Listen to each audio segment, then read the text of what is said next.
She slipped into the pristine mansion as just another invisible maid, her designer clothes and heiress status carefully hidden beneath a plain uniform. Mu Wanwan had one mission: sabotage her arranged marriage to CEO Gu Jingli, the cold-hearted businessman she was determined to avoid at all costs. But as she fumbled with expensive china and navigated the unfamiliar world of service, something unexpected happened. The very man she sought to escape noticed her, not for her clumsiness, but for something no one had shown him before: defiance. What Wanwan didn't realize was that, in trying to push him away, she had inadvertently done the one thing no other woman had managed: captured the interest of the untouchable CEO. Can you imagine hiding who you really are, only to spark a connection that changes everything? Mu Wanwan's daring plan to dodge her fate took a twist she never saw coming. If this story of defiance and unexpected sparks lit something in you, smash that like button to keep the vibe alive.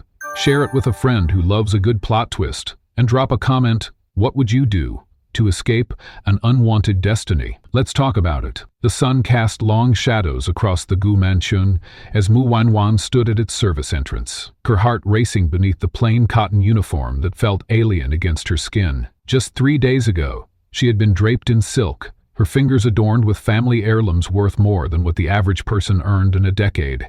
Now, those same hands were bare, nails trimmed short, and scrubbed clean of the expensive polish that had been part of her identity for so long. "Ember," she whispered to herself, adjusting the simple black pins holding back her once elaborately styled hair. "You are no longer Mu Wanwan, heiress to the Mu fortune. You are just Wan, a country girl seeking honest work." The transformation had required more than just changing clothes and removing jewelry. For weeks, she had studied the mannerisms, speech patterns, and behavioral cues of household staff at her family's estate, noting how they averted their eyes when addressed directly, how they moved efficiently through spaces designed to make them invisible. Every aspect of her disguise had been meticulously crafted, from the slight stoop in her shoulders, suggesting years of manual labor, to the deliberate roughness she had introduced to her once flawless hands. She had even practiced walking differently, eliminating the poised gait that had been drilled into her since childhood by countless etiquette instructors. The physical transformation was challenging, but the psychological one proved far more demanding. Wankan had to suppress 24 years of conditioning, replacing ingrained entitlement with practiced subservience. As she stepped through the service entrance, Wanwan clutched the forged recommendation letter in her pocket. The head housekeeper, a stern woman with eyes that seemed to miss nothing, looked her up and down with suspicion. "You've never worked in a house of this caliber before," she stated rather than asked. Her tone made it clear she saw through the embellishments in Wanwan's letter. "No, ma'am," Wanwan replied, keeping her eyes appropriately lowered while fighting the instinct to meet the woman's gaze directly, as she had been taught to do in business negotiations. "But I learn quickly and will work harder than anyone else." The words felt strange in her mouth, especially without the refined accent she had carefully stripped away during weeks of practice. The housekeeper handed her a list of duties that made Wanwan's stomach sink: laundry, kitchen assistance, floor scrubbing, tasks she had observed but never performed. "You start today.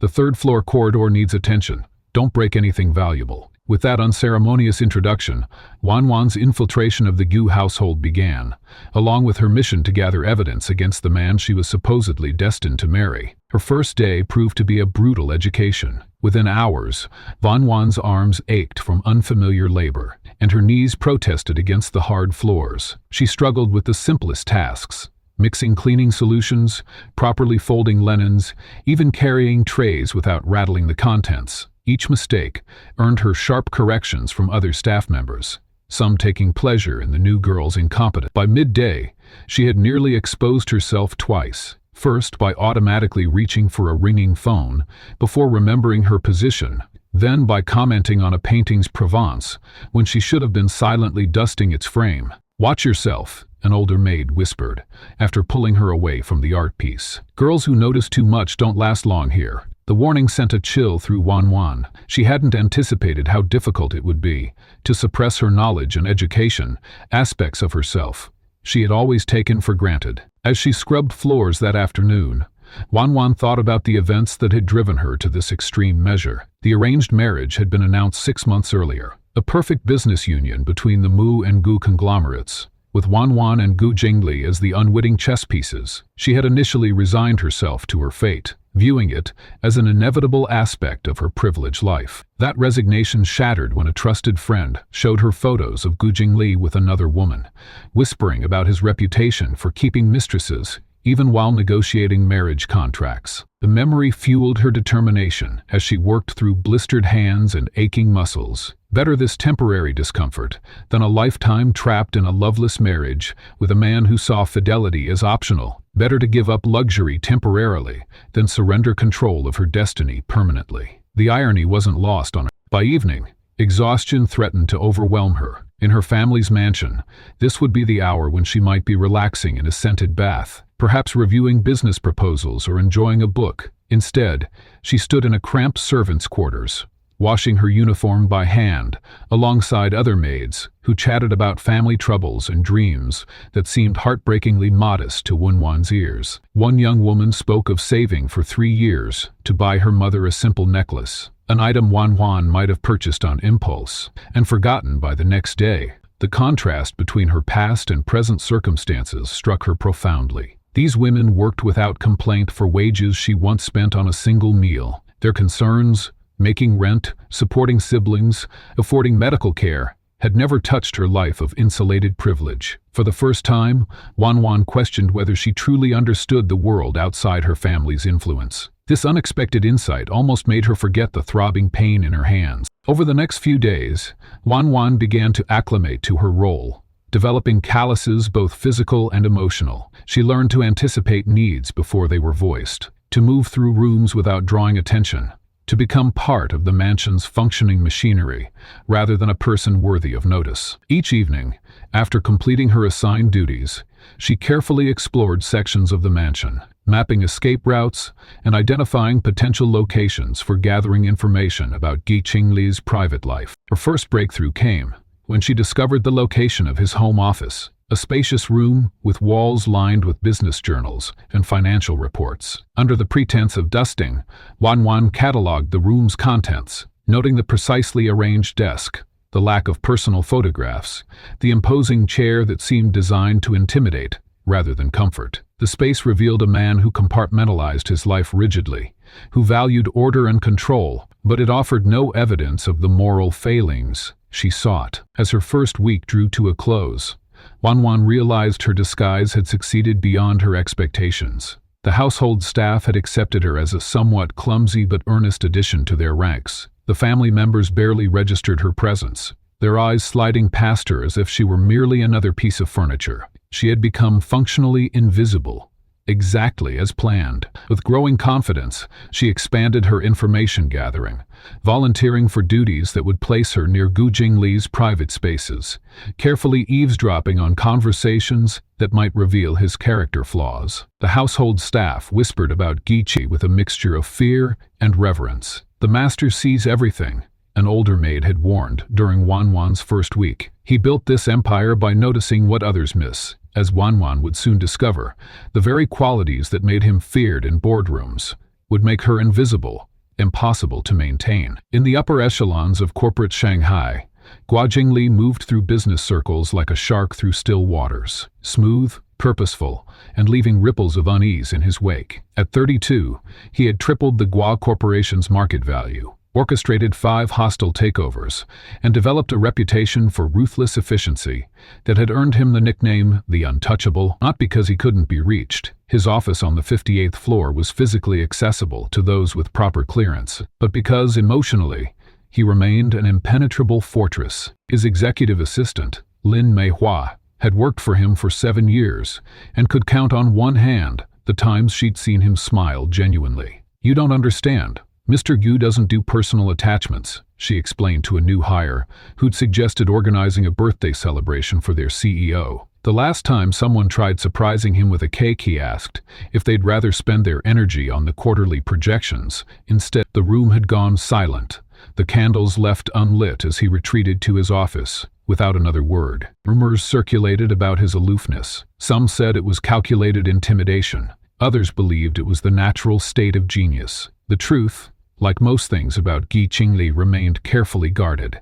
What few knew was that his emotional distance wasn't merely a personality trait, but a strategic choice, a shield constructed over years of navigating a world where vulnerability equaled exploitation. During board meetings, Gu Qingli's voice rarely rose above a measured tone. He didn't need to shout to command attention. His precise diction and unwavering gaze held more power than any raised voice. Executives 30 years his senior found themselves unconsciously straightening their posture when he entered a room. He never threatened, never coerced. He simply outlined consequences with such clarity that opposition often dissolved before it fully formed. Behind closed doors, however, small cracks appeared in his flawless composure. In the privacy of his penthouse office, he occasionally pressed his forehead against the cool glass, overlooking the city, exhaling slowly as tension radiated through his shoulders. The weight of constant vigilance, of analyzing every word, gesture, and business proposal for hidden motives, had become exhausting in ways he'd never admit aloud. "They're all waiting for me to make a mistake," he once told his childhood friend, Xin Ru, during a rare moment of candor. "Every decision I make affects thousands of livelihoods. One misstep, and the sharks start circling." Xin Ru understood him better than most, having grown up alongside him in the competitive world of business elites. Her family's pharmaceutical company had partnered with Gu Corporation for decades, and their friendship had weathered the transitions from playground companions to business allies. What Jingli failed to notice, or perhaps chose to ignore, was how her eyes lingered on him when he wasn't looking. How her casual touches carried an intimacy beyond friendship. "You need someone who understands this world," she'd suggested softly during a private dinner at his estate.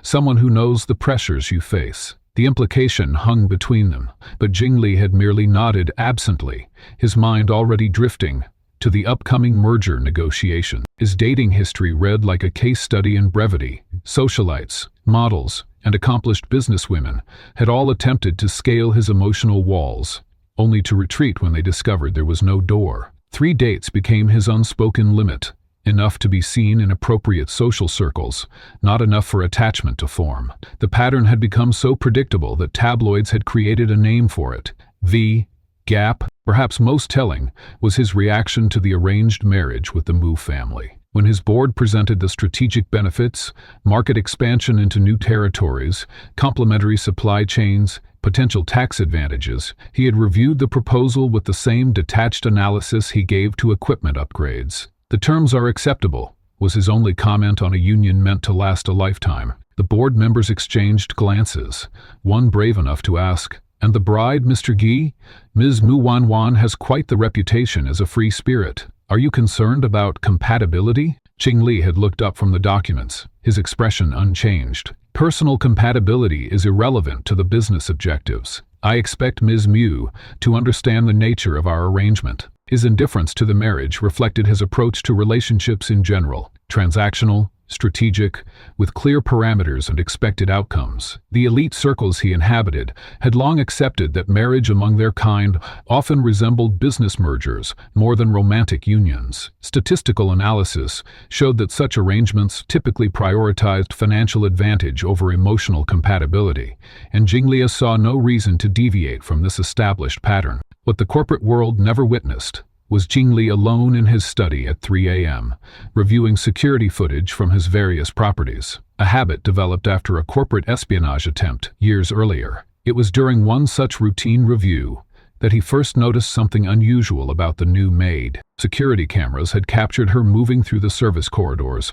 with a hesitation that didn't match her supposed role. Where other staff navigated the mansion with efficient familiarity, her movements betrayed careful observation and adaptation. She looked at objects for a beat too long, touched surfaces with unaccustomed fingers, and most intriguingly, her posture changed when she thought no one was watching, straightening from a servant's careful stoop into something more dignified. Qingli found himself rewinding the footage, studying her with growing curiosity. Unlike the calculated interest he applied to business prospects, this was something more instinctive. She was a puzzle piece that didn't fit, and puzzles were something his analytical mind couldn't resist. He arranged to observe her in person, timing his unexpected appearances in areas where she worked. What he discovered surprised him more than any boardroom revelation. This seemingly insignificant staff member did something no one in his world dared. She responded to his presence with neither obsequious deference nor calculated networking. Instead,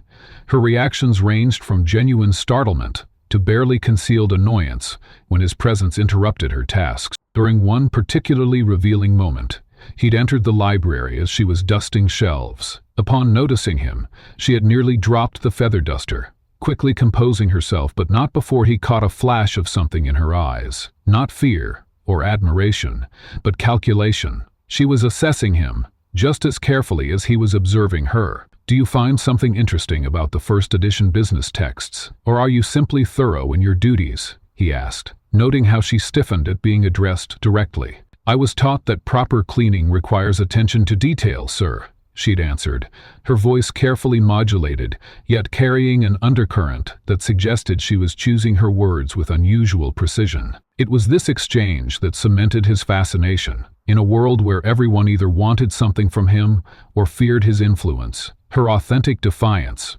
however carefully disguised, cut through his practiced indifference like a blade through silk. The line between hunter and prey blurred with each passing day. Wanwan thought she was orchestrating their encounters, yet somehow found herself caught in Gijing Li's orbit instead. The question wasn't whether she'd be discovered, but what would happen when the masks inevitably fell away. The early morning sun cast long shadows across Gu Jingli's private study as Wanwan carefully slipped inside. Her heart pounded against her ribs as she methodically examined the documents spread across his mahogany desk. This wasn't part of her assigned duties, far from it. She calculated she had approximately 7 minutes before anyone would notice her absence from the breakfast preparation. 6 minutes into her covert operation, the study door swung open. Wanwan froze, clutching a folder labeled Mu Enterprises, Acquisition Strategy. Standing in the doorway, Gu Qingli's imposing figure blocked her escape route, his expression unreadable as he observed her with the detached curiosity of someone watching an insect in a jar. Interesting choice of reading material for a maid, he remarked, his voice cutting through the silence like a blade. I wasn't aware that household staff required knowledge of corporate merger strategies. A cascade of excuses flooded Lanwan's mind, but something in his steady gaze told her that stammering apologies would only deepen his suspicion. Drawing upon years of business negotiations she'd observed at her father's side, she made a split-second decision that would alter the course of their relationship. I was curious, she replied, setting the folder down with deliberate care. The room needed dusting, and I noticed my family's name. She gestured toward the documents. The Mu family. I've heard they're important. His eyebrow arched slightly, the first genuine expression she'd witnessed on his face. Most maids would apologize profusely for overstepping, not analyze the contents. Would an apology make the boundary crossing any less real? Wanwan countered, meeting his gaze directly. I'd rather acknowledge my curiosity than pretend it didn't exist. For 3 long seconds, Gu Jingli studied her, the silence between them charged with unspoken questions. Then, unexpectedly, he moved past her to his desk, closing the folder she'd been examining. What's your name? Wanyan, she answered, omitting her surname. Wanwan, since you've taken such interest in my business affairs, perhaps you'd be more useful serving in a different capacity. His tone remained neutral, but something had shifted. Report to Lin Meihua tomorrow morning. You'll be assisting with my schedule and correspondence. Panic flashed through Wanwan's body like an electrical current. This was the opposite of her plan. She needed distance, not proximity. Sir, I'm afraid I'm not qualified. I barely understand. That will be all, he interrupted, already turning his attention to his computer screen, dismissing her as effectively as if she'd vanished from the room. Wanwan retreated, her mind racing. She'd entered his office hoping to gather evidence of his callous character. Instead, she'd been promoted to a position that would put her directly in his path every day. The irony wasn't lost on her. In attempting to sabotage their arranged marriage, she'd maneuvered herself into becoming his shadow. Over the following days, Wanwan employed every subtle technique she could muster to appear incompetent for her new role. She accidentally scheduled conflicting appointments, misplaced important documents, and confused names of key business partners. Each mistake was carefully calibrated, significant enough to be noticed, but not so egregious as to seem intentional. To her growing frustration, Gyojing never reacted with the expected impatience or anger. Instead, he calmly corrected her errors, sometimes explaining the proper procedure, with a patience that contradicted everything she'd heard about his ruthless reputation. During a particularly tense investor meeting, Wan deliberately served coffee with salt instead of sugar. As the visiting executive from Singapore sputtered in disgust, she braced herself for Gu Jingli's reprimand. Instead, he smoothly intercepted the moment, spinning a story about an experimental coffee trend that supposedly enhanced flavor perception. His quick thinking salvaged both the meeting and Wan's position, leaving her baffled by his intervention. Later that evening, alone in his office, he finally addressed her string of incompetence. "Your performance has been remarkably inconsistent," he observed, leaning against his desk as she gathered documents to file. "Almost as if you're trying to get fired." Wan Qian felt her carefully constructed facade wobble under his direct assessment. "Perhaps I'm simply not suited for this position," she offered, keeping her eyes down. "Or perhaps you're capable of much more than you're allowing yourself to demonstrate," he countered. "Your mistakes have patterns. They're too calculated for genuine incompetence." The space between them seemed to contract as he studied her with unnerving intensity. In that moment, Wan realized the dangerous game she was playing. The man before her possessed an analytical mind that dissected situations and people with the power dynamic between them shifted subtly with each interaction. In the employer-employee relationship, Gu Qingli wielded considerable influence, yet Wan found ways to assert herself that continually caught him off guard. While other staff members anticipated his needs with practiced deference, she challenged his assumptions in small, unexpected ways that made him look twice. After 2 weeks in her new role, Wan's strategy evolved. Since distance was no longer possible, she would use her proximity to observe his character flaws directly. She began documenting his interactions, searching for evidence of the cold-hearted businessman she'd been warned about. Yet each day brought confusing contradictions. During a conference call with American investors, she witnessed him refuse a highly profitable venture after discovering the environmental impact assessments had been falsified. When the board members protested the lost opportunity, his response was unequivocal: "We don't build our future on compromised foundations." Most revealing was an incident involving a junior analyst who had made a significant projection error. Instead of the public dressing down Wan anticipated, Gu Qingli closed his office door and spent an hour reviewing the methodology, identifying where the analysis had gone wrong, and creating guardrails to prevent similar mistakes. "Errors are inevitable," she overheard him say. "How we respond to them determines whether they become failures or learning opportunities." These glimpses behind his professional mask created a cognitive dissonance Wan struggled to reconcile. The rumored tyrant and the measured mentor she observed daily seemed like entirely different people. As their daily interactions accumulated, she found herself unconsciously adjusting her own behavior, less focused on manufacturing reasons to be dismissed,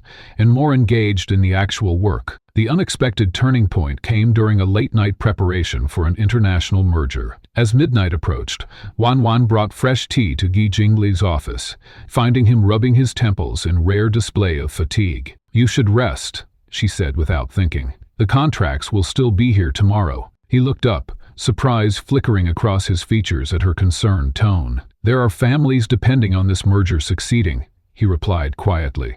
3,000 jobs across 6 countries. Their livelihoods don't pause because I'm tired." In that unguarded moment, Wan saw beyond the calculated exterior to something she hadn't anticipated: genuine responsibility toward those affected by his business decisions. It was the first crack in her perception, a glimpse of depth she hadn't expected to find. Their relationship settled into an unusual rhythm after that night, professional but punctuated by moments of unexpected honesty.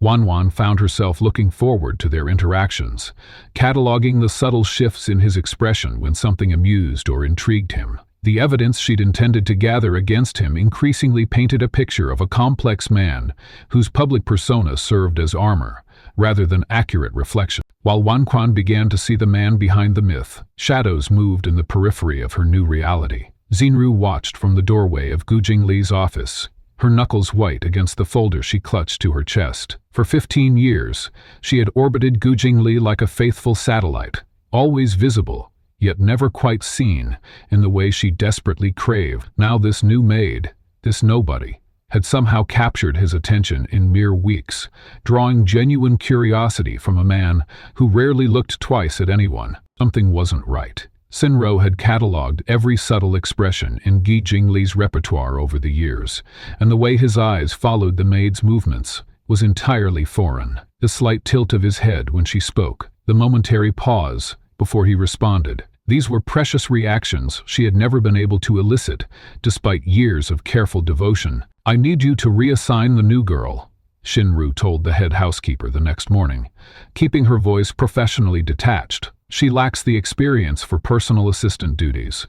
I've noticed numerous inefficiencies that shouldn't be tolerated in Mr. Gu's presence." The housekeeper's eyes narrowed slightly, but she nodded. "What would you suggest?" "The West Wing needs a complete inventory and cleaning. It's been neglected for months." The West Wing contained 47 rooms, each filled with valuable antiques that required specialized handling, an impossible task for one person to complete.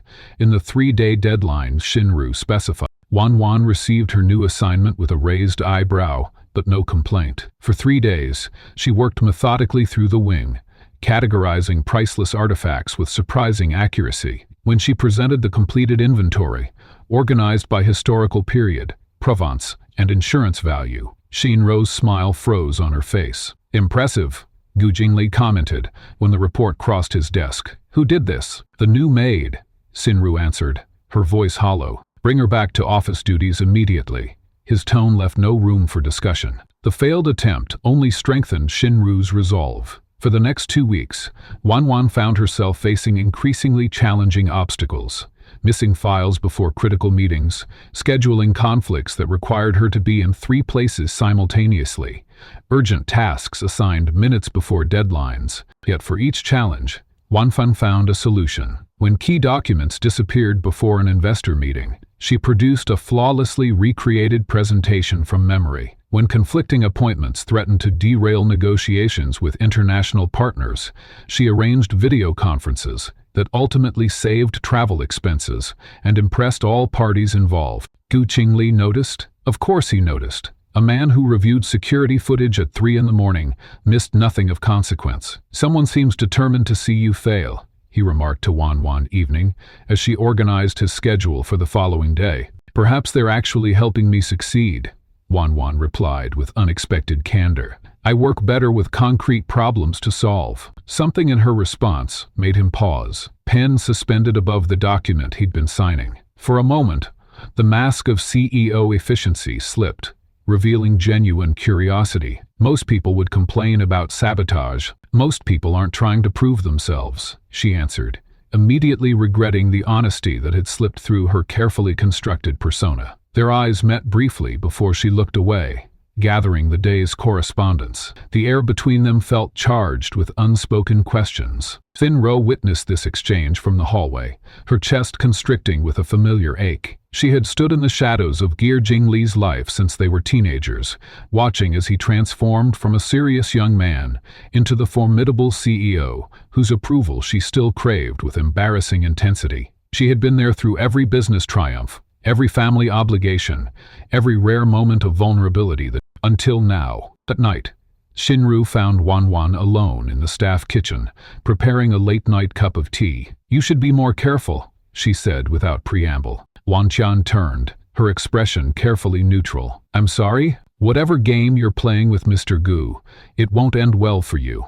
Sinru stepped closer, lowering her voice. "I've protected him for 15 years from people like you. Opportunists who see his position and not the man." "You misunderstand my intentions," Wanwan replied, keeping her voice steady despite the unexpected confrontation. "Do I?"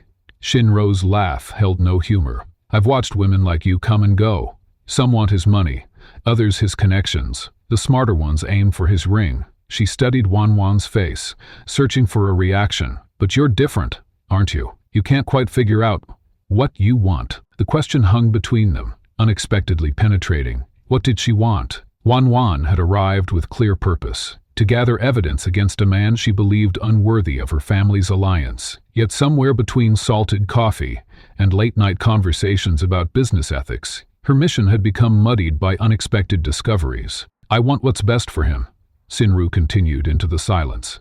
"I've always wanted that. Can you say the same?" The confrontation left Wanwan unsettled, forcing her to question motivations she had once thought clear. Was she still gathering evidence against Li, or had she begun cataloging reasons to think better of him? The distinction felt suddenly, uncomfortably significant. For Xinyo, the encounter confirmed her worst fears. The calculated look in Wanwan's eyes wasn't guilt or embarrassment. It was contemplation. Whatever the maid's original purpose, it was evolving into something potentially more dangerous, more personal. 3 days later, chaos erupted in the Gu household. A family heirloom, a jade pendant that had belonged to Gu Jingli's grandmother, was discovered missing from its display case. As household staff gathered in tense assembly, Sinru stepped forward with damning evidence. Security footage showing Wanwan entering the room, followed by a receipt from a pawn shop found in her quarters. "I didn't want to believe it," Zinro said, her voice heavy with practiced regret. "But when items began disappearing from the West Wing inventory, I felt I had to investigate." All eyes turned to Wanwan, who stood perfectly still, her expression unreadable. The accusation created an immediate rift in the household, those who found the evidence compelling versus those who questioned its convenient appearance. Gijin Li listened to the accusations in silence, his face betraying nothing of his thoughts. When Qin Rufan's presenting her case, expectation hung heavy in the air. The staff waited for his judgment, immediate dismissal, perhaps even criminal charges. Instead, he asked a single question: "Where is the pendant now?" "The pawn shop," Shinro answered quickly. "I have the address." "Then we'll retrieve it." He turned to Wanwan. "You'll accompany me." The pronouncement sent ripples of surprise through the assembled staff. Jinru stepped forward, clearly thrown by this deviation from her script. "Surely the police should handle this." "I prefer to conduct my own investigations," he interrupted, his tone final. As they drove to the pawn shop in uncomfortable silence, Wanwan realized she had underestimated the depth of Shinru's feelings and the lengths to which those feelings might drive her. The accusation threatened not just her position, but potentially her freedom, if Qin Li chose to pursue charges. Yet he hadn't immediately condemned her. The man she had expected to meet weeks ago, cold, calculating, immediately punitive, would have called the police without hesitation. Instead, he sought evidence himself, displaying the same measured approach she had observed in his business dealings. At the pawn shop, confusion reigned. The owner had no record of the transaction, no jade pendant in inventory, and no recollection of serving anyone from the Gu household. The fabricated receipt quickly unraveled under scrutiny. "It seems," Gujin Li said on the drive back, "that someone is very determined to see you dismissed." Wanwan remained silent, unsure how to navigate this unexpected turn. The false accusation had created a strange alliance between them. Accused and investigator now united against a third party. "The question," he continued, "is why someone would go to such lengths. What makes you so threatening?" The irony of the situation wasn't lost on Wanwan. She had come to gather evidence against Qin Li, only to find herself the subject of investigation instead. What would he think if he knew her true identity? How would he react to the realization that his unwanted fiancée had been serving him coffee and witnessing his private moments for weeks? "Miss Wanwan, I believe?" The words, spoken in a gentle whisper behind her as she entered her quarters, froze Wanwan's blood. The elderly housekeeper stood in the shadows of the doorway, her weathered hands folded calmly before her. In the soft lamplight, Wanwan could see, not accusation in the woman's eyes, but something far more unsettling: understanding. "I don't know what you mean," Wanwan replied, her voice steadier than her racing heart. "My name is—" "I've served the Guo family for 43 years, the housekeeper interrupted, closing the door softly behind her. "I was here when Master Jingli took his first steps, when his father signed his first major acquisition, when his grandfather still ran the company from that very study you've been exploring." She moved to the window, gazing out at the manicured gardens below. "And I was here 6 months ago when the photographs of the Muhe heiress arrived. Ahead of the merger announcement." Wan Wan felt the floor shift beneath her feet. After weeks of careful deception, of building her false identity layer by layer, it had taken this quiet woman mere moments to dismantle it all. Her mind raced through options: denial, bribery, a hasty exit plan. But before she could speak, the housekeeper continued. "Your secret is safe with me." The old woman turned, a faint smile crossing her lined face. "You wouldn't be the first young woman to reject the path laid out by powerful men." Wan Wan asked, suspicion threading through her relief. "Why would you protect me?" The housekeeper moved to the small desk in the corner, running her fingers over the modest possessions Wan Wan had carefully selected to support her disguise. "I've witnessed 3 generations of Gu marriages, business arrangements disguised as unions of the heart." Her voice took on a distant quality. "Master Jingyi's grandmother cried every night for the first year of her marriage.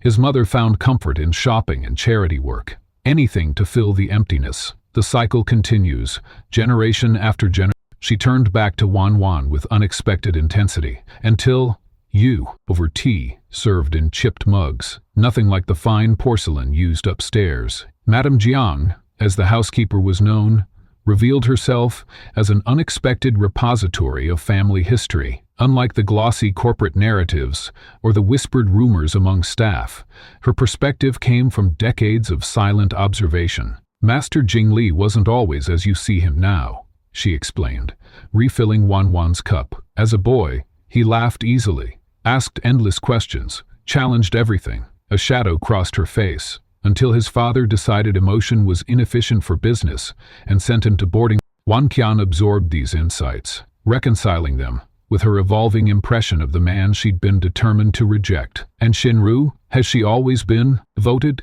possessive?" Madame Jiang nodded. "She attached herself to him even as children. I believe she sees herself as his protector, though what she's really protecting is the image of him she's created." The old woman's eyes narrowed. "Be careful of her. She's recognized the way he looks at you, even if he hasn't fully realized it himself." Across the estate, in the private garage housing the Guy family's collection of luxury vehicles, a parallel conversation unfolded. Guy Jinli leaned against the hood of a vintage Bentley, watching his driver of 15 years meticulously polish its chrome fixtures. "Have you ever found yourself completely mistaken about someone?"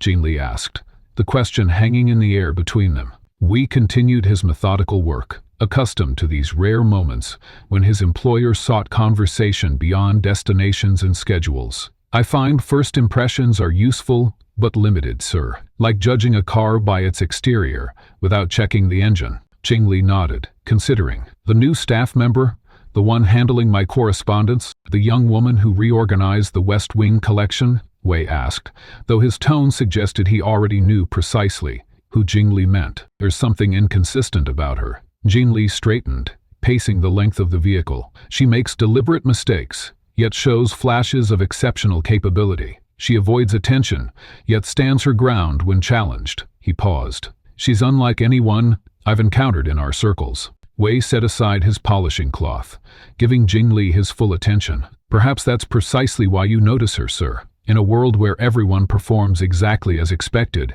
someone who breaks pattern becomes visible." Jingli's brow furrowed.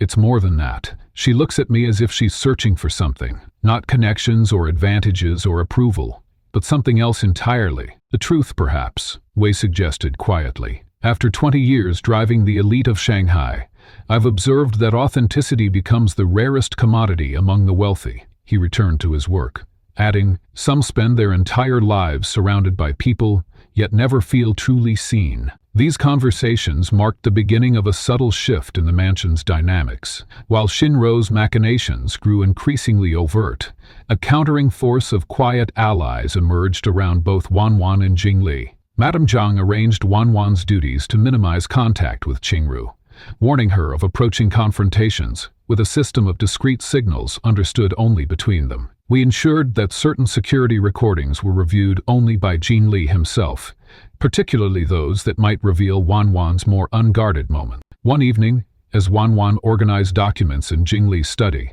Madame Jiang entered with tea and a hushed warning. "Miss Jin has been searching your quarters during meal service. She suspects you're not who you claim to be. though she hasn't connected the full truth. The older woman arranged the tea service with practiced precision. She's desperate now. I recognize the signs.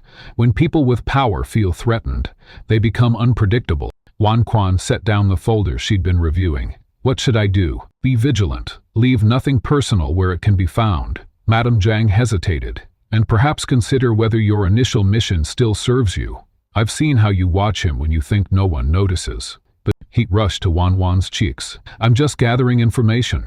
The irony, Madame Zhang interrupted gently, is that while you've been studying him, he's been seeing you more clearly than anyone has in years. Not the Mua heiress, not the fabricated maid, but the woman beneath both disguises. The wisdom of these unexpected allies proved crucial in the days that followed. When Xinru arranged for Wan Wan to serve at an executive dinner where alcohol flowed freely and boundaries loosened, Wei intervened with a well-timed message requiring Jingli's attention elsewhere. When documents went missing from Wan Wan's workstation, documents that could prove her competence exceeded her supposed background, Madame Xian discovered them misplaced in the library. For Jingli, Wei's straightforward perspectives provided grounding, as his interest in the mysterious staff member deepened beyond curiosity into something more disruptive to his carefully ordered existence. My grandfather would call this madness, Li confessed one evening, as Wei drove him home from a late meeting. Thinking about someone with no family connections, no strategic value to the company. Wei's eyes met Jingli's briefly in the rearview mirror. Your grandfather also believed mobile phones were a passing fad, and refused to invest in them. Perhaps his judgment wasn't infallible. The comment startled a genuine laugh from Jingli Jing, a sound we hadn't heard in years. But as this network of support strengthened around them, so too did the threats to Wan Wan's carefully constructed facade. Security around the estate intensified as important meetings approached. Family representatives began visiting more frequently to discuss the upcoming merger. The protective bubble created by their unexpected allies could only expand so far before it risked bursting entirely. The delicate balance of Wan Wan's double life was about to face its ultimate test. As family representatives increased their visits to the Gu mansion in anticipation of the merger details, Madame Zhang appeared at her door before dawn, her usually composed face drained of color. Your grandfather arrives at noon today, with the merger documents, she whispered urgently. The physical symptoms of panic hit Wan Wan instantly. Her heart hammered against her ribs, cold sweat pricked at her skin, and the walls of her small servant's room seemed to close in around her. Her grandfather, the Mu family patriarch, who had bounced her on his knee and taught her to recognize the finest jade by touch alone, would soon be walking these very halls where she scrubbed floors and served tea. He cannot see me, Wan Wan breathed, her fingers trembling as she clutched the worn cotton of her uniform. He knows every expression, every gesture. He'll recognize me instantly. The cognitive burden of maintaining her false identity, already taxing under normal circumstances, now threatened to overwhelm her completely. What had been a carefully orchestrated deception was rapidly transforming into a psychological crucible that manifested in very real physical symptoms. The tightness in her chest, the dull throb beginning at her temples, the acid churning in her stomach. Madame Zhang pressed a folded paper into her hand. His schedule. Memorize it. Then burn it. I've arranged for you to work in the East Wing today. The older woman's eyes softened momentarily. Be careful, child. The human mind can only sustain so much deception before it begins to fracture. With those ominous words, she slipped away, leaving Wan Wan to contemplate how quickly her clever scheme had evolved into a dangerous game of psychological endurance. Throughout the morning, Wan Wan moved through the mansion like a shadow, hyper-aware of every sound that might signal her grandfather's arrival. Her normally deft hands fumbled simple tasks, dropping linens, spilling cleaning solution, as her prefrontal cortex worked overtime, simultaneously processing her current duties while maintaining vigilant awareness of her surroundings. A maid noticed her pallor and suggested she might be coming down with something, if only it were that simple. The constant vigilance required to avoid detection, while remembering the minutiae of her fabricated background, was creating a state of chronic stress that her body could no longer hide. At 11:45, the distinctive sound of her grandfather's voice echoed down the corridor. Deep, authoritative, unchanged from her childhood. Wan ducked into a storage closet, her breathing shallow and controlled as footsteps approached. Through the crack in the door, she caught a glimpse of him, still straight-backed and commanding at 72, walking alongside Gu Jingjing. The sight of him sent a complex wave of emotions crashing through her. Longing, guilt, fear, and something unexpected, pride. Despite his traditional views on marriage and family alliances, he had always treated her with respect, valuing her business acumen in a way few others had. As their voices faded, Wan slipped out and hurried toward the east wing, only to round a corner and nearly collide with Lin Mei. "There you are," the assistant said briskly.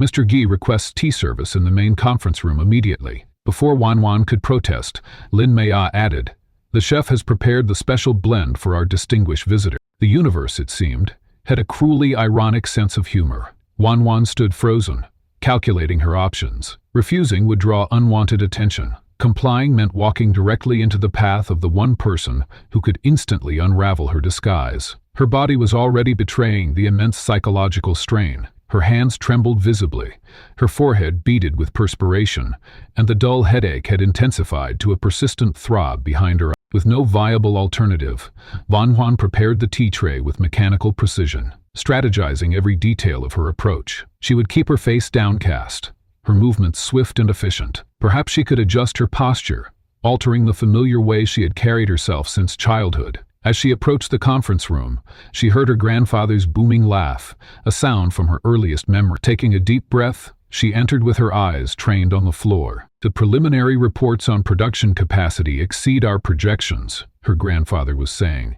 as she silently placed the tray on the table. "The Mu Industries have always prided ourselves on underestimating publicly and over-delivering privately." The familiar family motto struck a chord of nostalgia, so powerful that Wan nearly looked up reflexively. "The philosophy we share," Ge Jingli responded, his voice closer than Wan had anticipated. "Your granddaughter's financial acumen is evident in these forecasts. They show remarkable insight." The unexpected praise about her, the real her, caught Wan off guard. As she poured the tea with downcast eyes, her grandfather continued, "And Wan has always had an instinct for market patterns. Even as a child, she could spot inefficiencies in systems that seasoned executives missed." There was unmistakable warmth in his voice, pride even. "Though I worry sometimes that our expectations have forced her to suppress her true nature, behind that polished exterior is a spirit that reminds me of her grandmother, fierce, uncompromising." Wan nearly spilled the tea at this revelation. In 24 years, she had never heard her grandfather speak of her this way, as a person with depths beyond her role as the Mu heiress. As she carefully placed a cup before him, keeping her face angled away, he glanced up briefly. For one terrifying moment, their eyes nearly met, and then his gaze passed over her, seeing only a servant performing her duty. The relief was immediate, but tinged with an unexpected emotion. Disappointment. Had her transformation been so complete that her own flesh and blood couldn't recognize her? Or had he simply never truly seen her, the real person beneath the polished heiress facade she'd worn her entire life? As she backed toward the door, Ge Qingli's voice stopped her. "Wait." His tone carried a note she couldn't identify. "You seem unwell today.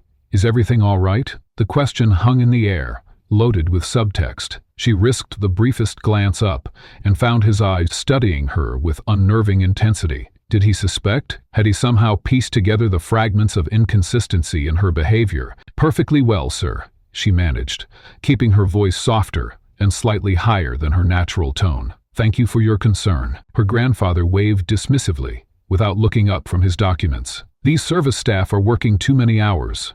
Efficiency suffers when people are exhausted." The casual comment, well-intentioned but impersonal, struck Wan with unexpected force. In his eyes, she had become truly invisible, part of the mansion's operational machinery, rather than a human being worthy of direct acknowledgement. After escaping the conference room, Wan found a secluded alcove and pressed her forehead against the cool window glass. The cognitive dissonance was overwhelming, hearing herself discussed as if she were a separate entity entirely, a corporate asset rather than the woman currently living this double life. For weeks, she had been gathering evidence against Gu Jingli, but instead had discovered unexpected facets of the man she had agreed to marry, without ever meeting. Now, she found herself confronting truths about her own identity and the perceptions that had shaped her life. Later that evening, as Wan completed her final duties, She overheard her grandfather and Gu Jingli in the study. "The merger documents are ready for Wan's signature next week," her grandfather said. "I've raised her to understand that in our position, marriage is about more than personal preference. It's about creating something greater than ourselves." And if she were to object? Gu Jingli's question surprised her. Her grandfather's response was measured, and Wan understands responsibility. "But I would not force her hand. The business advantages are significant, but not at the cost of her happiness. That's a lesson I learned too late with her mother." Wan Fan pressed her palm against her mouth to suppress a gasp. Her mother had married for duty rather than love, a fact never before acknowledged in her presence. Had her grandfather always held this perspective, or had it evolved with time? How many assumptions had she made about her family's expectations without ever directly challenging them? The rumors that had fueled Wan's elaborate disguise began to crumble like sand between her fingers. Each day revealed another contradiction, another moment where Gu Jingli's actions defied the reputation that preceded him. What would remain of her carefully crafted plan if the villain at its center turned out to be someone worth knowing? For weeks, Wan had scoured every corner of Gu Jingli's life, searching for evidence of the infidelity she'd been so certain existed. She'd checked his private calendar, monitored his calls, and scrutinized his interactions with female employees. Yet the damning proof remained stubbornly elusive. Instead of confirming her suspicions, her covert investigation yielded something far more unsettling: the possibility that she had been wrong. "I need something more tangible than hearsay," she whispered to herself one evening, reviewing her mental catalog of observations. The whispers that had reached her about Gu Jingli's character now seemed suspiciously vague when contrasted with what she witnessed daily. She began to wonder if she had constructed an elaborate escape plan based on nothing more than gossip and her own preconceptions. Meanwhile, Li was conducting his own quiet investigation. The inconsistencies in Miling's background had initially raised red flags. The education she clearly possessed, despite claiming minimal schooling, her occasional slip into refined speech patterns, the way she analyzed business documents with the eye of someone trained to read financial statements. Yet rather than confronting her, his curiosity deepened with each discovery. During a tense morning meeting, Wan observed from the periphery as the board accused a young accountant of manipulating figures to cover a departmental shortfall. The young woman trembled visibly as accusations flew, her career hanging by a thread. Wan recognized the look of someone cornered by powerful men. She'd felt a similar vulnerability when presented with her arranged marriage. "Show me the original data," Gu Jingli said, his voice cutting through the heated debate. The room fell silent as he meticulously traced the numbers back to their source. After 20 minutes of focused analysis, he looked up. "The error isn't hers. The system migration corrupted the data transfer from our Singapore office. Ischin actually flagged this issue last month in an email that apparently no one bothered to read." Wan watched as he addressed the board members with controlled precision. "We've just wasted 40 minutes questioning the integrity of one of our most diligent employees, instead of addressing the actual problem. Ms. Chen deserves an apology, not an inquisition." The cognitive dissonance hit Wan like a physical force. The man defending this junior employee with such unwavering fairness couldn't possibly be the same calculating opportunist she'd been led to believe would betray his future wife without a second thought. Something wasn't adding up, and the mathematician in her couldn't ignore the discrepancy. 3 days later, Wan Quan was organizing Gu Jingli's office when he returned unexpectedly early from a meeting. She nearly dropped the stack of folders in her hands when he entered, his tie loosened and expression uncharacteristically weary. "You're still here," he noted, running a hand through his usually immaculate hair. "I was just finishing up," she replied, moving toward the door. "Stay," he said, the word somewhere between a command and a request. He opened a cabinet and withdrew a bottle of scotch. "I could use someone to talk to who isn't trying to sell me something or take something from me." The raw honesty in his voice stopped her from leaving. She watched as he poured himself a measure of amber liquid and settled into his chair, exhaustion evident in the slope of his shoulders. "Have you ever built something?" he asked, after a long moment, only to realize that maintaining it requires you to become someone you don't recognize anymore. The question hung in the air between them, unexpectedly personal. Wang Han thought of her elaborate disguise, of the person she was becoming in order to maintain her deception. "Yes," she answered truthfully. I understand that feeling very well. Something shifted in that moment. A boundary crossed. A wall lowered just enough to allow a glimpse of vulnerability on both sides. Lee spoke of his childhood dream, of creating rather than merely acquiring, of building companies that solved problems instead of just generating profit. He described a small tech startup he'd refused to let his board dismantle after acquisition because he believed in their vision, even though it wouldn't turn a profit for years. My father would call it sentimentality, he said, with a self-deprecating smile.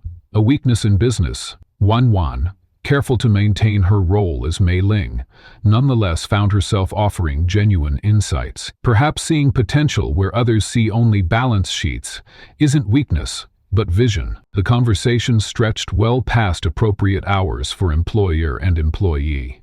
Wan recognized the danger in this growing connection, but couldn't bring herself to end it. For the first time since beginning her charade, she wasn't thinking about gathering evidence or maintaining her cover. She was simply present in a moment of unexpected authenticity. In the days that followed, Wan found herself increasingly torn between her original mission and her evolving understanding of Gu Jingli. She witnessed him negotiate tenaciously for his company's interests, yet refused to exploit vulnerabilities that would have been easy targets. She saw him demand excellence from his team, while also ensuring they had resources to succeed. The image of the heartless CEO fractured further with each new observation. This internal struggle manifested as psychological confirmation bias unraveled. Wan had been actively seeking information that confirmed her initial suspicions, interpreting everything Jingli did through a lens of distrust. Now, faced with contradictory evidence, her mind struggled to reconcile these opposing perspectives. One evening, as Wan Chuan delivered documents requiring his signature, she found Gu Jingli standing at his office window, lost in thought. My mother loved this view, he said without turning around. She said you could see both where we came from and where we were going. The unexpected personal revelation caught Wan off guard. Was she right? Wan asked softly. I never asked her what she meant before she died, he replied, turning to face her with an expression of rare openness. I was 9, more interested in mechanical engineering than philosophy. The unguarded moment revealed something Wan hadn't considered, that perhaps the walls around Gu Jingli weren't solely constructed from cold ambition, but also from loss and protection. Their shared vulnerability created an unforeseen intimacy that threatened the very foundation of Wan's plan. Each genuine exchange made maintaining her deception increasingly difficult. The more she saw of the real Gu Jingli, the harder it became to justify her actions against him. The breaking point came during a charity gala hosted at the mansion. Wan, serving drinks to guests, overheard a conversation between Jingli and a business associate, discussing the upcoming merger with the Mu family. I hear the Mu girl is quite the beauty, the associate remarked casually. At least you'll have a pleasant view across the breakfast table, even if it is just business. Wan nearly dropped her tray, waiting for Gu Jing's response with bated breath. I've never met her, Gu Jingli replied, but I've heard she's brilliant with market analytics and has significantly modernized her family's investment approach. I'm more interested in her mind than her appearance. A simple statement of respect for a woman he'd never met, for capabilities her family often overlooked, struck Wan with unexpected force. In that moment, standing in a room full of people who had no idea who she really was, Wan finally acknowledged the truth she'd been avoiding. She no longer believed Gu Jingli was the man she'd set out to expose. As Chinro's voice rang out across the crowded ballroom, time seemed to freeze. She's a thief. The jade pendant is missing, and I have proof she took it. Her finger pointed directly at Wan, who stood perfectly still among the shocked guests at the Gi family's charity gala. Just as Wan's perception of Gu Jingli had transformed over the weeks, fate had prepared a revelation that would shatter the fragile balance of their deception. In this grand mansion, built on power and prestige, shadows could no longer remain hidden when someone was determined to drag them into the harsh light of exposure. Gu Jingli's expression remained impassive as he turned toward Zhenru, though the slight tightening of his jaw betrayed his displeasure at the public spectacle. That's a serious accusation, he said, his voice carrying effortlessly across the now silent room. Do you have evidence beyond what we've already discussed privately? The question hung in the air, carrying with it the weight of his authority and the subtle reminder that this matter should have remained confidential. Xinruo's triumph gleamed in her eyes as she produced a small envelope. "I've been watching her for weeks. The security footage was just the beginning." Her voice trembled with barely contained excitement. "I had her background investigated. The references she provided, fabricated. The previous employment history, non-existent." She stepped closer to Gingli, lowering her voice to a theatrical whisper that nonetheless carried to every corner of the room. "She appeared out of nowhere 6 weeks ago. Don't you find that suspicious? Especially with your engagement to the S approaching." A ripple of murmurs cascaded through the crowd. Wan felt dozens of eyes boring into her, the weight of their judgment pressing against her skin. She caught Madame Xing's gaze across the room. The elderly housekeeper's expression was resigned, as if she had always known this moment would come. "Is this true?" Ji Chen addressed Wan directly, his dark eyes unreadable. In that moment, Wan felt the fragile edifice of her carefully constructed identity begin to crumble. 6 weeks of calculated deception, of learning the rhythm of service, of studying the man she had come to find so different from the rumors, all of it balanced on the edge of a precipice. The choice before her was clear. Continue the lie and be exposed as a thief, or reveal a truth that would unravel everything. Drawing a deep breath, Wan straightened her shoulders. The posture of a servant melted away with that single breath, replaced by the bearing of a woman who had negotiated multinational deals before she was 21. "You're right about one thing, Xinru. I'm not who I claim to be." Her voice, no longer carefully modulated to sound defensive, carried the unmistakable confidence of privilege and education. With deliberate movements, Wan reached up and removed the pins from her severe bun, allowing her hair to fall naturally around her shoulders. She wiped away the makeup that had subtly altered her features, using a cocktail napkin from a nearby table. The transformation was subtle but unmistakable. "My name is Mu Wan," she announced, her gaze fixed on Gu Jingli's face. "The woman you're engaged to marry." The silence that followed her declaration was absolute. It was as if the entire room had collectively forgotten how to breathe. Yingli's expression shifted from controlled neutrality to genuine shock, perhaps the first truly unguarded emotion Wan had seen from him. "Impossible," Xinru whispered, her face draining of color.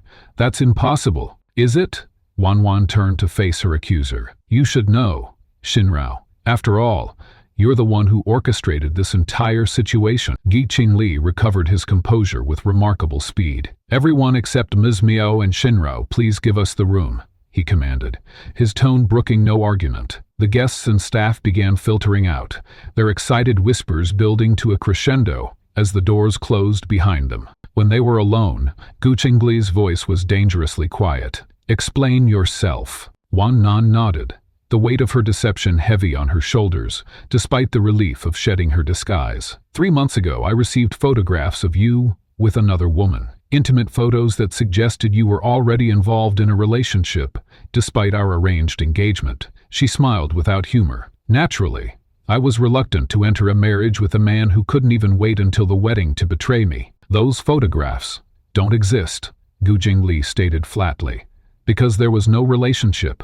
"I know that now," Wan replied, "but at the time, they were convincing enough that I believed them. So I devised a plan to learn the truth about your character before either rejecting the engagement outright or confronting you with evidence of infidelity. I became a maid in your household to observe you undetected." Xinruo's face had transformed from shock to horror as the conversation unfolded. She took a step backward, as if physical distance could somehow protect her from what was coming. "What I discovered," Wan continued, her eyes never leaving Gi Qingli's was a man entirely different from the one I'd been led to expect. No evidence of the affairs I'd been told about, no cruelty to subordinates, no ruthless disregard for others. She paused. "Instead, I found someone thoughtful, principled, and far more complex than his public persona suggests." "And the jade pendant?" Gu Jingli asked, though his tone suggested he already knew the answer. "Is exactly where it's always been,"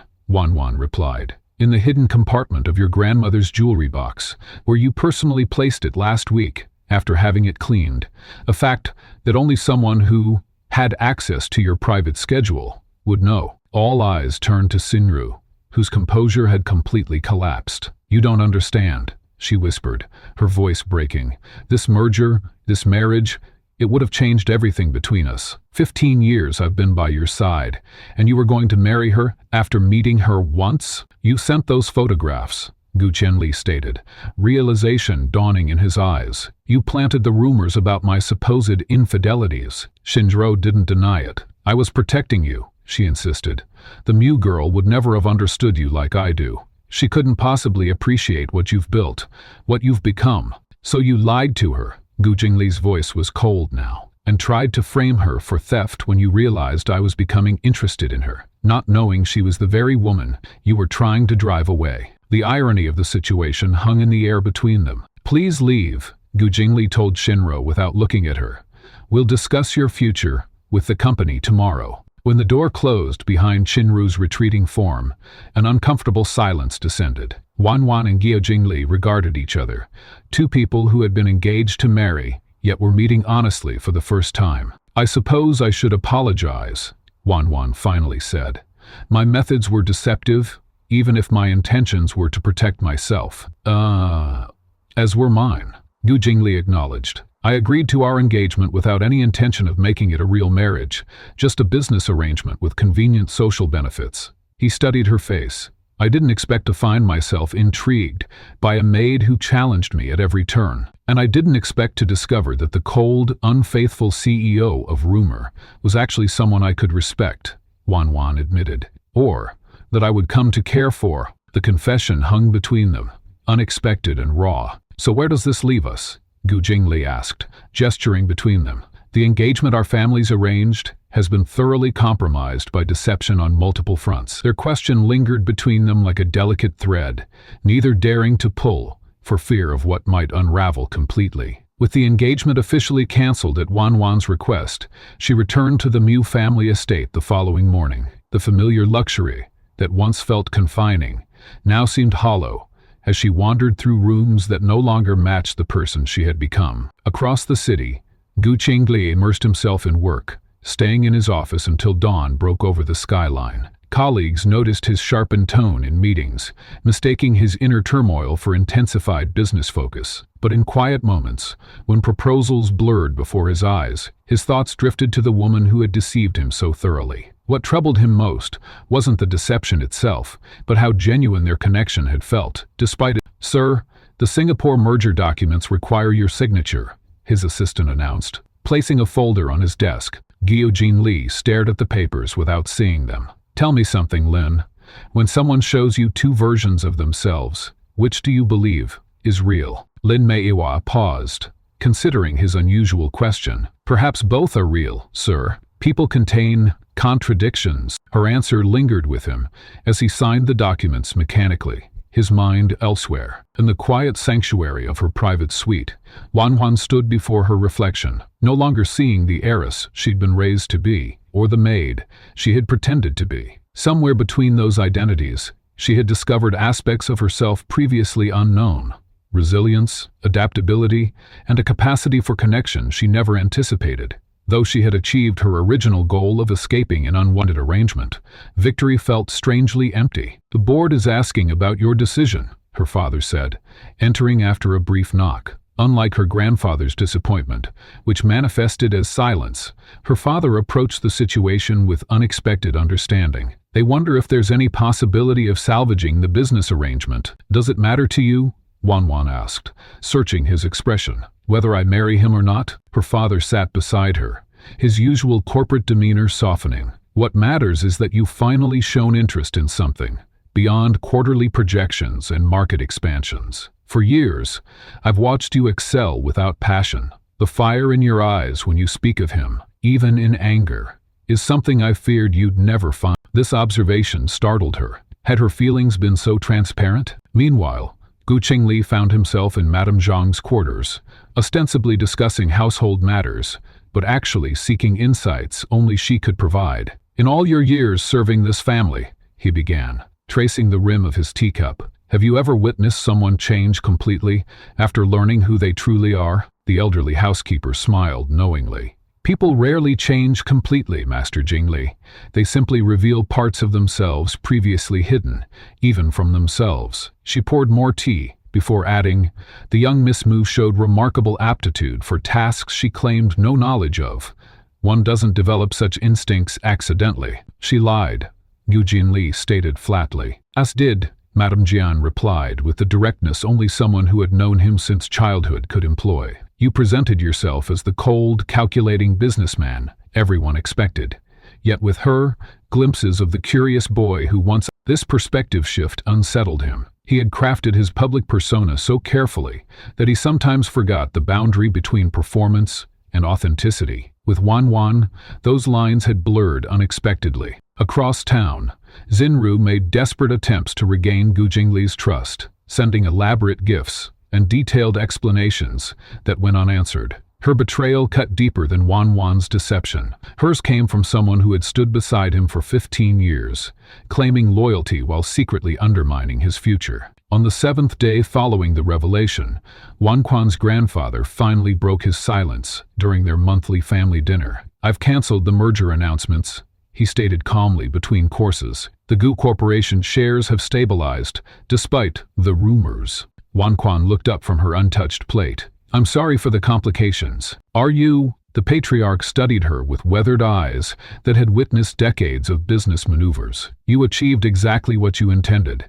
You escaped an arrangement you never wanted. His tone softened unexpectedly. What surprises me is that you seem more disappointed than relieved. The observation struck closer to truth than she cared to admit. Late that evening, as Gi Qingli reviewed the day's reports in his home office, he found himself staring at security footage, not of current operations, but archived recordings from weeks earlier. He watched Wan Wan move through his home, noting the moments when her disguise slipped, her analytical assessment of financial reports left unattended, her decisive intervention during the corrupted data transfer, her quiet efficiency when she believed no one was watching. As dawn approached, clarity settled over him. The qualities that had drawn him to her, her intelligence, resourcefulness, and unique perspective, were authentic, regardless of her fabricated background. The woman who challenged his assumptions and made him reconsider established patterns wasn't a creation. She was Wan Wan's core self, perhaps more genuine than the polished heiress role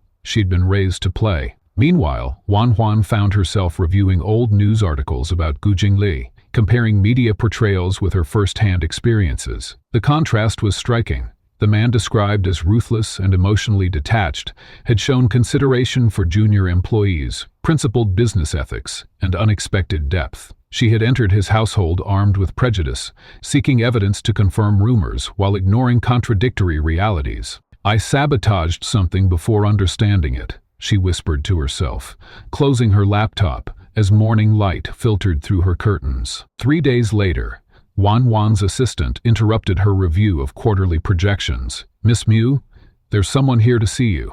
He doesn't have an appointment. Before she could respond, the door opened to reveal Qing Li. The familiar intensity of his presence filled her office instantly. This is highly irregular, she managed, professional mask sliding automatically into place. So was your application to become my housekeeper, he replied evenly. May I sit? The following conversation unfolded without pretense or performance. For perhaps the first time, they spoke as their authentic selves, acknowledging deceptions while recognizing the truth that had emerged through them. I came to verify something, Gu Jingli explained. When you worked in my home, I saw capabilities and perspectives that intrigued me. I need to know if those were part of your act or genuinely you. Those were the moments my act faltered, Wan Wan admitted, when I forgot to play a role and responded naturally. His expression shifted subtly. Then, I proposed something unconventional, not an arranged merger of family interests, but something entirely different, a relationship based on what we discovered about each other when neither of us was fully performing. The proposal surprised her. Do you want to pursue something that began with deception? I want to pursue something that survived deception, he corrected. We both presented false versions of ourselves, yet something authentic emerged between them. That seems worth exploring, on our terms, not our families. The conversation lasted hours, ranging from acknowledged mistakes to shared observations neither had previously voiced. By the time evening shadows lengthened across her office, They had reached an understanding, not reconciliation exactly, but a commitment to begin again with transparency, where there had been calculation. Their decision to build something real from the ashes of their arranged engagement faced immediate challenges. Both families expressed confusion rather than opposition. How could they reject a business arrangement only to choose each other voluntarily? The distinction between being pushed together and choosing each other seemed semantic to outsiders, but formed the essential foundation of their new beginning. If you were going to end up together anyway, why cause such disruption? Grandfather Mu demanded, his voice echoing through the formal dining room as both families sat in uncomfortable silence. The question hung in the air, deceptively simple yet striking at the heart of their relationship's legitimacy. For Wan Quan and Gu Jingli, the path they took to find each other had transformed them both in ways that made all the difference. But could they make their families understand what they themselves had only recently discovered? Wan Wan squared her shoulders, feeling Gu Jingli's steady presence beside her. This dinner, meant to discuss their relationship, had quickly devolved into a tribunal, with Grandfather Mu leading the prosecution. The elderly patriarch's weathered face showed not anger but genuine bewilderment. To him, the outcome was identical to his original plan, making their rebellion seem pointless and disruptive to carefully laid business strategies. "It's not about the destination, Grandfather," Wan Wan explained, carefully selecting her words. "It's about how we arrived there. You wanted us to marry." Jingli nodded, his usual corporate reserve giving way to something more accessible. "When we were arranged to marry, I saw Wan Wan as a strategic asset, a signature on merger documents. Now I see her capabilities, her determination, her principles." He paused, allowing a rare smile. "And yes, her stubbornness." The Gu family patriarch frowned, tapping his finger against the lacquered table. "This sentiment is all very touching, but it ignores generations of tradition. Marriages between families like ours have built empires. They've also destroyed people," Wan Wan countered. "A match made in heaven, as some might call it, becomes a prison when it lacks choice." Her gaze moved deliberately to her father, who shifted uncomfortably, remembering his own marriage, a business-like arrangement that had slowly withered into polite indifference. Their approach to convincing both families had been methodical, leveraging their complementary strengths. They started with those most likely to support them: Wan Wan's father, who carried the quiet regret of his own loveless marriage, and Jingli's aunt, who had once defied family expectations herself. From these initial allies, they built support, preparing for the ultimate challenge. Grandfather Mu, whose traditional values were as firmly entrenched as his business acumen, Jingli leaned forward, switching effortlessly into the language of business that Grandfather Mu respected. "Consider this from a practical perspective. A partnership formed through mutual choice creates stronger foundations than one built on obligation. The statistics on business ventures between willing partners versus obligated ones show a 37% higher success rate." "Statistics?" the old man scoffed. "I've built my empire on more than numbers." "Exactly," Wan Wan interjected. "You built it on relationships, real ones, with people you chose to trust. That's all we're asking for, the chance to build something authentic." The meeting dragged on for hours as objections arose and were systematically addressed. When Grandfather Mu raised concerns about the stability of their bond, Wan Wan detailed how their connection had withstood deception, revelation, and separation. When Jingli's father questioned their compatibility in business contexts, Jingli described how Wan Wan's emotional intelligence complemented his analytical approach, creating a more comprehensive decision-making process. "This isn't just about two people," Wan Wan insisted, as the discussion reached its third hour. "It's about adapting our traditions to honor both family legacy and individual choice. The world is changing. Shouldn't our approaches to building families change with it?" A peculiar moment of quiet fell over the room. Grandfather Mu studied the young couple, his expression unreadable. Then, unexpectedly, he addressed Madame Zhang, who had been silently serving tea. "You've seen 3 generations of marriages in this family. What do you make of this situation?" The elderly housekeeper straightened, surprised at being consulted. "In my 43 years of service, I've observed that the strongest bonds form when respect precedes obligation." She looked meaningfully between Wan Wan and Jingli, These two have earned each other's respect through their actions, not their family names. Something shifted in Grandfather Mu's demeanor. The rigidity in his posture softened almost imperceptibly. "The marriage was a match made in heaven," he quoted, repeating his earlier assertion, but now with a questioning tone. "Perhaps heaven works in unexpected ways," Jean Lee suggested. "Perhaps it arranged for us to find each other authentically, rather than through a contract." The tension in the room gradually transformed into thoughtful consideration. No immediate approval came, but the shift from outright opposition to contemplation represented significant progress. As the evening concluded, Grandfather Mu's parting words offered a glimmer of hope. "I still don't entirely understand your methods, but I recognize the result." He nodded toward Wan Swan. "You've always had good instincts for what works, even when your approach confounds me." In the weeks that followed, Wan and Jingli continued their campaign, addressing each family member's concerns with patience and persistence. They demonstrated through action what they couldn't always convey through words, that their relationship strengthened rather than diminished. Family connections. For Wan Quan, the process confirmed her growth beyond the identity of the Mu heiress. When her cousin questioned her abandonment of tradition, she explained, "I didn't abandon our values. I found a way to honor them authentically. Our family has always prized loyalty and commitment.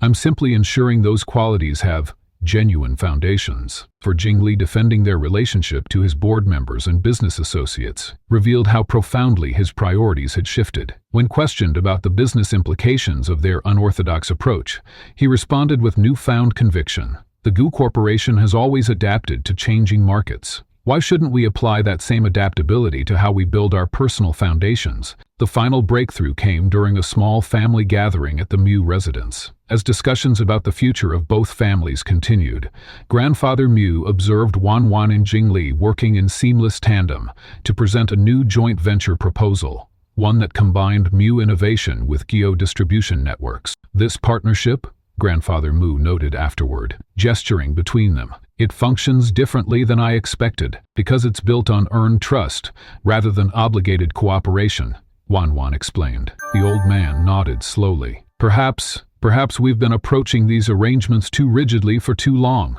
He looked between the young couple, his expression softening into something resembling acceptance. "The world has indeed changed since I made my first business arrangement through marriage." A hint of amusement touched his features. "Though I must say, your particular method of rebellion was unnecessarily complicated." Jingli smiled. "The best investments often require complex strategies." This moment of acceptance, hard-won through months of persistent effort, marked not just approval of their relationship, but acknowledgement of a shifting paradigm. Both families gradually came to recognize that tradition could be honored while evolving, that the essence of their values could be preserved, even as their expression transformed. It's ironic that in a world of carefully cultivated appearances, Mu Wan and Gu Jingqi found their truest connection when the societal masks were removed. Their journey reveals a profound truth. Authentic bonds often form when we step away from expectations that confine us, behind the titles of heiress and CEO. Behind family legacies and corporate ambitions, they discovered something genuine. Their story suggests that perhaps our most meaningful connections emerge when we're free from the weight of others' expectations, when we can simply be. Their unexpected love serves as a reminder that sometimes the person we're determined to avoid becomes the very one who sees us for who we truly are.